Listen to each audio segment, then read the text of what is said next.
Coming up next is India's biotech moment, from cost advantage to innovation leadership. Please welcome Subramani Ramachandrappa, founder FermBox Bio.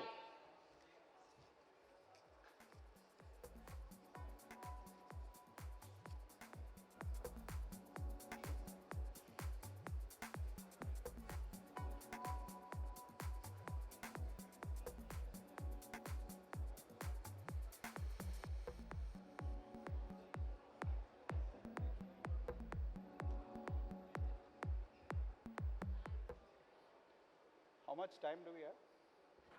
I can? Good afternoon, ladies and gentlemen. Thank you, Thai, Delhi, and Biotech for having us here. Initially, I was told that the segment has to be strictly 7 minutes. I have 17 now. So once I finish my presentation, I'll take the liberty of a few more minutes. Whole session, then I have to go faster. Anyway. So my name is Subbu. I am the founder of FermBox Bio. I've been a biotech entrepreneur since 2000. I built a company and sold it 3 years ago to an Indian pharmaceutical company, and now it's called Laurus Bio. You'll be wondering, I've been listening to a lot of the sessions here about AI and many things else. I'm very happy to talk about bio, and of course my other colleagues also will do that. Can you please start? So what I have is a video so that it times very well and ends exactly at 8 minutes 40 seconds. Can you please play? So I'm here to talk to you about a story that resonates with all of us. From the food we eat, the clothes you're wearing, the polish on your shoes, the rocks, everything is about the carbon story. And somehow, this story has been pieced together over the ages in a continuous cycle. It has moved from oceans to plants, to the air, back to earth and the rocks. And earth is simply amazing. As you know, it's at the right place at the right time, and it's created these huge sinks. The oceans, the forests, the petrochemical reserves, they're all sinks that held carbon for years. Nature also contributes some of it in volcanoes, animals, the living. And then this cycle was very stable for many, many, many years, millennia. Not until the second industrial revolution when we tipped the balance. We tipped the balance and we tipped it really fast. Now, man's greed for oil is making us dig the deepest wells. Some of them are really deep. All to move, to energize, to eat, to live. To be honest, we are really liberators. We are setting carbon free. Even to be here, to have the rasgullas or the rasmalais, we are letting it free like never before. And when you step back and think, can this be addressed? We are all worried about the crude prices. But the true cost of oil is not the cost of barrel. It's the ice cover we are losing, the barren parched land, the forest fires. But we in our cities dearly don't care about it because they're sufficient. How many of you know that you can't even grow rice or wheat or anything without having to put fossil fuels into it in the form of urea or DAP? We are done unless we mimic nature, unless we do it at a massive scale. What about the future? We're all concerned about leaving something for next generation. But we are in trouble now. But we can change this by using precision fermentation. Fermentation like you use making beer or alcohol or anything else. We could use this liberated carbon and make almost anything. Trust me, anything. If I missed a few in this list, you can fill it up. And we can actually use fermentation, the carbon that we have liberated, to put it back into products we need. But mind you, this is still a good business, because any investor looking at it will know that the need for these products will come overnight. Maybe geopolitics, maybe climate change, maybe anything else. Till now, we've been working with industries like sugar mills, which made sugar and made ethanol, but you could add the fermentation, co-locate, connect it to the same loop, and we can use some of these side streams to make what we need and don't have to dig those deep wells. And I think that's where there is a need for biotech to reach out with traditional industries and build these kind of solutions. We are a biotech research and manufacturing company, and I sometimes tell people, what do? We look at living bugs like bacteria, yeast, or fungi, and we make them superbugs like Spider-Man. We play with their genes, we edit them to be able to make products which we currently source from plants, animals, or harsh chemistry. By doing this, you don't need to rely on traditional supply chains. I just heard the previous speaker talk about sending food to space. This is one such way we could do that. We could use resources in space in small modules, miniaturize this to produce whatever you need, including clothes. For long, we've been struggling in Delhi about carbon burning, stubble burning. That's a lot of carbon. That could be reused, and sugars can be harvested from there to make other materials. So we made first of its kind enzyme in India, competing with global multinationals to help India to produce 2G ethanol. And the same sugars can be used to make other products. To do this, we need two core capabilities in a company. The biofoundry, where most of you know in the lab, people wearing white coats, looking under the microscope, making these superbugs or bugs which can produce products, and then real engineering, putting steel on the ground and manufacturing. Anything in biotech, whether it's your vaccine or it's the food you eat, has to be a physical product. You cannot separate the science from manufacturing. How do we do this? We take the gene of interest, put it into an organism, and brew it like beer, and you make a whole lot of things. As a company, we are focusing on 3 segments: industrial, cosmeceutics, colors and dyes. And trust me, this is just the tip of the iceberg. Why have we chosen this industry? Is simply because it's viable now. Because we don't think that you should make sustainable products which are too expensive and you won't buy. So you need to pick products which are viable based on today's engineering constraints. Over time, we are releasing products once every year. In fact, we released our 3rd product now. These are the first 2. The first one is to produce biomass sugars, harvesting that and making ethanol, and the same sugars to make other products. And then we made this biohexanol, which smells like freshly cut grass. It's in your soaps, it's in your tomato sauce, it's in your perfumes, but it comes from mint or chemistry. Our business model is quite simple. We use precision biotechnology tools. We are a B2B company. We focus on 3 core segments, and we are asset light. We are looking at co-locating our facilities in sugar mills and distilleries where biotech never went before. In a sense, India is really primed given the amount of biomass we have. Our manufacturing plants are mostly collaborative. We're building one plant in Assam next to Numaligarh refineries because they need a lot of enzyme and they have all the other resources we need. The capex goes down, the opex goes down, no shipping. And then there are many other family businesses who are agri-centered, and we use their raw materials to make more. I think the key is not if we can do the most expensive product. We need to make products which can solve for 1 billion people, and we are doing this out of India because we are cost competitive. So the world is just for the taking. It's just been 3 years, and we have proven that biotech need not be a 10-year journey. In 3 years, we made and built and delivered the product. We've been listed as the top 25 clean tech companies in Asia Pac and also among the top 100 Desi companies. We believe that innovation just spurts open when the environment is right. And what's this environment we're talking about for biotechnology? Historically, we have seen eras of innovation have a certain commonness to it. The commonness is about good governance, access to capital, stable environment like security, and some audacious entrepreneurship. We believe that time is now. I think our youth, our teams, our investors, and the Bio E3 policy and the support from the government on RDI has just made that. We think that the future is not about burning fuel, but brewing the future.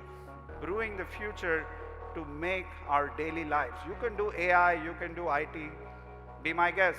You still need to eat, you need to wear your clothes, and that can't come by putting apps in the cloud. It has to happen on the ground, and that's why investment in this area is important. We really believe that the time is now, and no country, no state, no region can ignore this bio-revolution. It's true, we missed what they call the manufacturing era from agriculture to services, but if we miss the bio, we are going to be playing catch up for the next 100 years. This next 100 years is the era of biotech.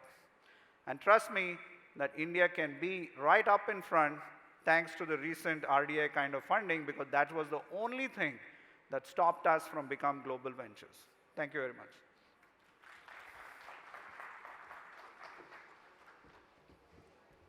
Thank you, Shirish. We would like to present you with a token of appreciation from TAI. Just a quick minute. And thank you for building in a space which is so much needed. We have no room to ignore it any further.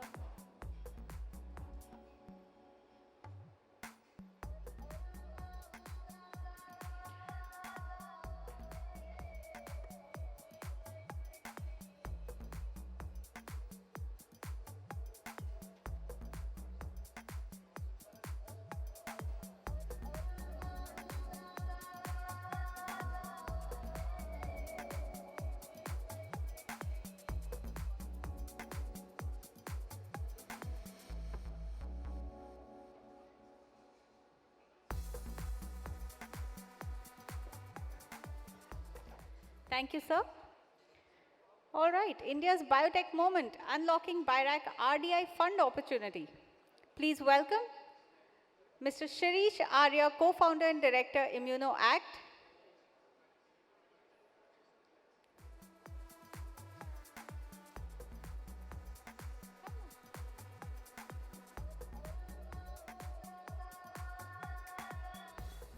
Hello, good afternoon to everyone. It's always a very difficult thing to talk after Subbu has spoken. He set the benchmark very high of a high quality presentation. I'll try to level up and basically continue his story and a story of how one application or one science of using our own human immune system to solve a massive problem which we all one way or the other face, or we know of somebody who faces that, which is cancer, and how we've sort of done something very, very innovative. So it's a short story, so I'll just tell you a little about ourselves, and then I'll just build on the work that we are doing. So our company's name is ImmunoACT, and immune comes from the word immune system. The ImmunoACT, it's immune system in action. We are basically in the space of cell and gene therapies. And effectively, the story started in 2013, 13 years back, by my colleague and founder of the company, Dr. Rahul Purwar, who's a scientist and a professor at IIT Bombay. And while he was doing his academic research, he found a major breakthrough. A therapy that in US used to cost $1 million. He basically ensured that all the ingredients using India's own indigenous technology, he's able to build a platform from a scratch, completely homegrown. So 7-8 years of a lot of hard work at IIT Bombay, which is where we started. But it's also a story where how academic research and so much of the research, and there was a lot of talk around how our academic institutions will shape up in future. This is also a success story where an academic research has actually taken a commercial shape. And ImmunoACT was the vehicle through which we basically launched our first product, converted that academic research into an actionable product, into a commercial product. And along the way, there were some amazing partners, Tata Memorial Hospital, IIT Bombay, of course, Laurus Labs, who was one of our early investors, and a whole range of NCI and a whole range of collaborators sort of who led to our journey. Today, I'm very proud to say that almost 1,000 patients suffering from different types of blood cancers have received a product of ours. We work with all the 100+ hospitals who lead in hemato-oncology space. So that's a sort of snapshot of our journey. We started our commercial operations in 2018. Today, 700+ patients are treated. And this is a GMP facility which has just been inaugurated to take our scale-up capabilities further. Like I said, a whole range of researchers and collaborators. So what is it that we do? In very simple words, what we do is we use the immune system. So historically, all of you may know that we've used chemotherapies and different types of chemical-based therapies to treat cancer. What we have done is that we have basically re-engineered our own immune system, make it capable to fight the cancer. So effectively what it means is that we take T cells, which are natural cancer fighting cells, even in a healthy body like ours, and we isolate those T cells, re-engineer them, repurpose them, and then reinfuse it back into the body. So what we call a vein-to-vein program. And that becomes the CAR T cells. So those T cells effectively become the CAR T cells, reinfused back into the body, and that's how the drug actually works. So basically, you are enabling your own immune system. And using that, we had our first commercial scale, fully integrated CAR T technology platform. This is the platform that we are now trying to take it global. And that's basically, so a drug that typically costs $1 million in US on a platform that is completely indigenously developed is almost 1/10 the cost. And that's the innovation that we bring, that's a cost innovation that we have brought using Indian technology.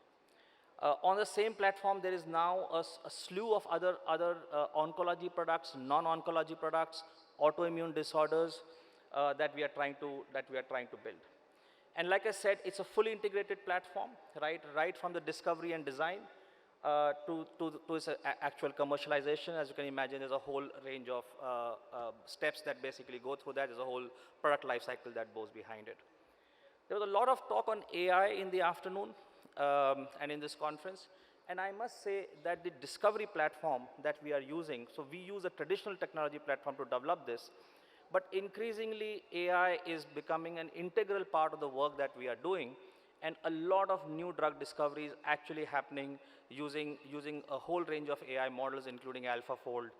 So what used to take typically 8 years, 10 years for a product development now can be developed in 2 years, 3 years. So the go-to-market, especially for the unmet needs, is much more faster. So that's something that I just wanted to highlight. Just to give you an idea, we find in our real world clinical evidence, we find that almost 57% of the patients in say lymphoma and another 67% patients in leukemia who are now in long-term remissions. These are patients, just trying to show you the impact, that these are patients who otherwise basically had a death sentence. They had only months, if not weeks, to basically live by. So the social impact of this is something that you can see, and now we are just trying to see how we can expand this, and we are already working with a whole range of middle-income countries, low and middle-income countries to take this technology forward. And this is just a little about a second product, which is in clinical stage right now, and we are developing a clinical. So this is what I was mentioning to you. So now we've used that platform to expand our whole product portfolio in a very significant way, and AI is playing a very, very large role in developing these new products and new on the same platform. What we feel is that there's a whole range of ecosystem that has got built in India. Subbu spoke about it just previously, previous to this. This is the Biotech senior management team is sitting over here, and the kind of ecosystem that has got created through which a whole range of innovations, which was just not possible even 10 years back, has become possible. Our regulatory infrastructure has taken shape. Of course, a lot more work needs to be done, but tremendous work that has happened. A clinical operation that has to be done at scale. Launching a new product is a lot of work, both from a drug supplier point of view, but also from a hospital learning point of view, clinical learning point of view. So whole infrastructure around is getting created. I just wanted to give you that good news. And we have to build the future by scaling it up, both in our research labs and scaling it up at a commercial scale. So this is just a very quick introduction and a quick background on the work that we are doing basically, and some of the deep tech work that is happening in biotech. Thank you.